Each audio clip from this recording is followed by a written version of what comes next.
ராஜா யானையும் இனியும். ஒரு பழம்பெரும் ராஜாங்கத்தில ஒரு எலி வாழ்ந்துகிட்டு வந்துச்சு. அந்த எலிக்கு ரொம்ப தாழ்வு மனப்பான்மை.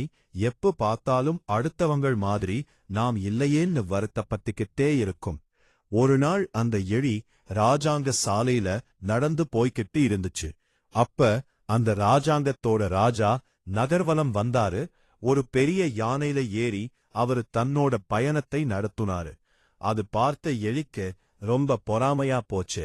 இந்த யானை மாதிரி உடம்பு தனக்கு இல்லையே, அப்படி இருந்திருந்தா அந்த யானைக்கு கிடைக்கிற மரியாதையை எல்லாமே எனக்கும் கிடைக்குமேன்னு வருத்தப்பட்டுச்சு. அப்பதான் ஒரு பூனை அந்த எலியை கவனிக்கிறத பார்த்துச்சு. எலி அடனா யானையை பார்த்துகிட்டு பூனையை கவனிக்காம விட்டுட்டமேன்னு நினைச்சுக்கிட்டு அங்க இருந்த ஒரு பொந்துல போய் ஒளிஞ்சுகிடுச்சு. எலி ரொம்ப சின்னதா இருந்ததால் பூனையால அந்த எலியை கண்டுபிடிக்க முடியல. அப்பத்தான் அந்த எலிக்கு அறிவு வந்துச்சு. அடடா, சுலபமா தப்பிக்கிற அளவுக்கு நமக்கு சின்ன உடம்பு கடவுள் கொடுத்திருக்காரு. இதை விட்டுட்டு யானை மாதிரி பெரிய உடம்பு வேணும்னு முட்டாள்தனமா வருத்தப்பட்டமேன்னு நினைச்சிச்சு.